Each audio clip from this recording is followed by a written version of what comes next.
Hello everyone. I have some selected readings from a certain article which I found rather interesting in the weekly forward. It's dated April 12th of 2013 about a new museum which is going to be about the history of the Polish Jews. This is going to be in Warsaw. Okay, let's start reading right now. Celebrating, this is an article. This is an illustration of the work that was found by an artist. We'll talk about her in a minute. We'll read this. Celebrating how Polish Jews lived, not just how they died. So we'll start reading. Amid the misery and terror of life under the Nazi occupation, there remained a hope that someday a new Jewish Poland would emerge. Even as ghetto fighters were secretly storing weapons, other Jews were quietly recording the details of daily life for the edification and inspiration of future generations of Polish Jews that would surely follow. One of them was Gela Sekchian, an artist. Her husband, Israel Lichtenstein, buried 300 of her precious watercolors and pen and ink sketches in a metal can in hopes that they would be found after the war. In her last will and testament, dated August 1st, 1942, Sekchian wrote, quote, "I give my works to a Jewish museum to be built in the future to revive pre-war Jewish cultural life."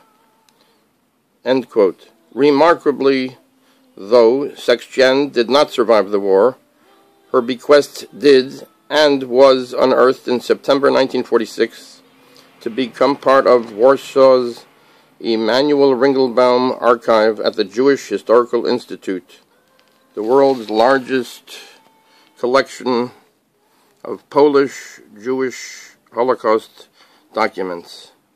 Even more astonishing, Sekchian's prescient statement about a future museum is now becoming a reality. On April 19th, the doors to the Museum of the History of Polish Jews will open in a public preview. The opening comes on the 70th anniversary of the Warsaw Ghetto Uprising, the first armed civilian resistance in Nazi-occupied Europe. This was the first armed civilian resistance in Nazi-occupied Europe. While Sekchian fought with her brushes to preserve the memory of a time and a people, others fought with crude weapons to stave off their own destruction. Jewish fighters, with next to no outside assistance, defied the Nazi occupiers for 28 days and are memorialized by Nathan Rappaport's world-famous monument on the ground where the ghetto once stood. The new museum appropriately faces the monument, placing the story of the uprising's heroes in the context of the 1,000 years of Jewish civilization in a Poland that the Nazis sought, but ultimately failed to destroy. This victory against overwhelming odds underlies the museum's mission, not to present how Jews died, but to chronicle how they lived over the centuries, to acknowledge the past while looking towards the future.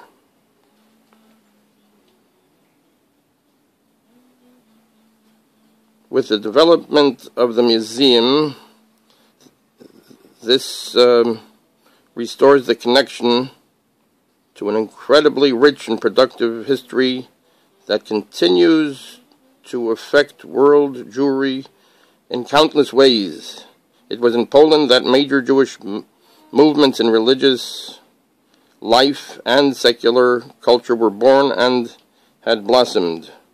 From Hasidim and the Haskalah to modern Hebrew and Yiddish literature. Politically, both the Bund and Zionism were set up largely by Polish Jews and flourished among them. Many of the leaders who were to create the new state of Israel were born in Poland, including Menachem Begin, David Ben-Gurion, and Shimon Peres. So to conclude, we'll go to the conclusion here. This year's unveiling and the grand opening in 2014 is going to be unveiled this year, and the grand opening in 2014 are the fulfillment of a multitude of dreams for Jews and Poles.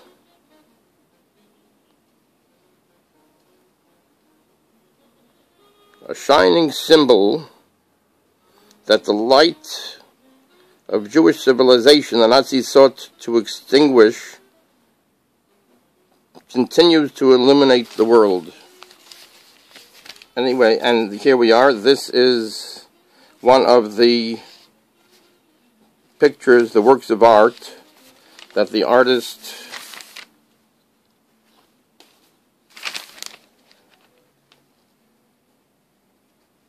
A Lost World, one of Gela Sextian's paintings of life in the Warsaw Ghetto, a portrait of a young girl, which was found after the war, buried together with secret archives. This is one of the wonderful pictures that she wrote, that she painted, one of the works of art that she did to preserve life as it was, celebrating how Polish Jews lived, not just how they died. Here we go. This is something worth noting. Thank you very much. We hope to see you again.